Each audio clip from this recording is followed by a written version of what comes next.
విత్తనం విత్తే సమయం వచ్చింది. Time to so. అందరు పక్కన వాళ్ళు చెప్తారా? Time to so. 1 తిమోతి 6:10 మనం చూసుకుందాం. అందరికీ వచనం కనిపిస్తుంది కదా. సో ఇంగ్లీష్ వర్షన్లో ఒక మాట ఉంది. సరే, ఒక చెట్టు, మనము చెట్టు ఉంది కదా, ఒక చెట్టు ఉంది. అందరు చూడండి, ఒక చెట్టు, దానికి బేస్ ఏంటి చెప్తారా? ఏంటి? వేరా, కాండమా, లేకపోతే ఆకుల, ఫలాల? ఏంటి దాని బేస్? ఒక చెట్టుకు బేస్ ఏంటి? వేరేనా? మనము కొమ్మ వరకు కొట్టేస్తే చెట్టు మళ్ళీ వచ్చిద్దా?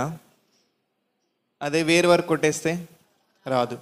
సో ఇంగ్లీష్లో ఒక మాట ఉంది వచనంలో, for the love of money is a root of all kinds of evil. అంటే ధనాపేక్ష సమస్త కీడుకి, ఈవిల్ అంటే సాతానికి లేదా ఆ మనస్తత్వానికి మూలం.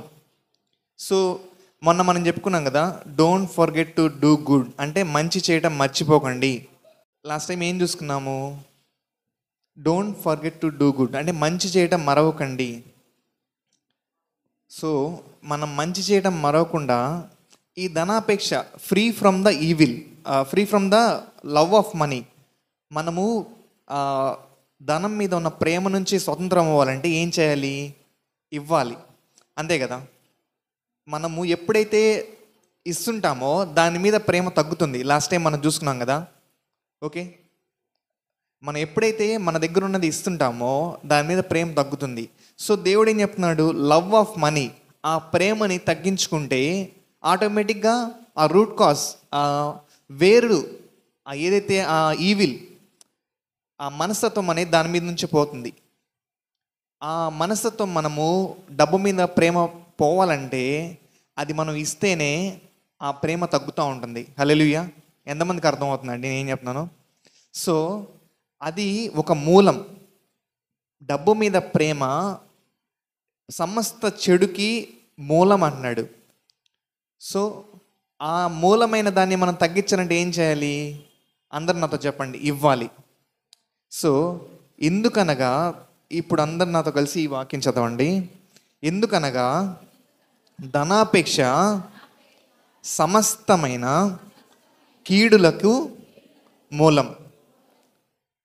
కొందరు దాన్ని ఆశించి విశ్వాసం నుండి తొలగిపోయి, మనకు విశ్వాసం ఉంది కదా దేవుని మీద, ఆయన మళ్ళీ వస్తాడు, మనం తీసుకెళ్తాడని, దీని నుంచి కూడా తొలగిపోవాలంటే కారణం ఏంటో అర్థమవుతుందా? ఆయన రక్తంలో నేను కడగబడ్డాను, ఆయన వస్తే నన్ను తీసుకెళ్తాడు, లేదంటే నేను చనిపోయిన ఆయన దగ్గర ఉంటానన్న విశ్వాసం మన దగ్గర ఉంది. అది కూడా తొలగిపోయే ప్రమాదం ఉంది. హల్లెలూయా. ఎప్పుడు? ఆ ధనాపేక్ష సమస్త కీడులకి మూలం. ఎప్పుడైతే మన ఆ ధనాపేక్షతో మనం ఉంటామో, మనం ఏదైతే విశ్వాసంతో మన ఆత్మ భద్రపరచబడిందో అది కూడా తొలగిపోయే ప్రమాదం ఉంది. ఇంకా నాతో పాటు చదువుతారా ఇంకొంచెం సగం? నానా బాధలతో తమ్మును తామే పొడుచుకోండి. అర్థమవుతుందండి ఏం చెప్తున్నారు వాక్యం? పౌలు గారు సంఘాలతో చెప్తున్న మాటలు చాలా స్పష్టంగా మనము గమనించగలిగితే దాంట్లో ఉన్న మర్మం మనకు అర్థమవుతూ ఉంటుంది. ధనాపేక్ష సమస్త కీడులకి మూలం. కొందరు దాన్ని ఆశించి విశ్వాసం నుంచి కూడా తొలగిపోయేది.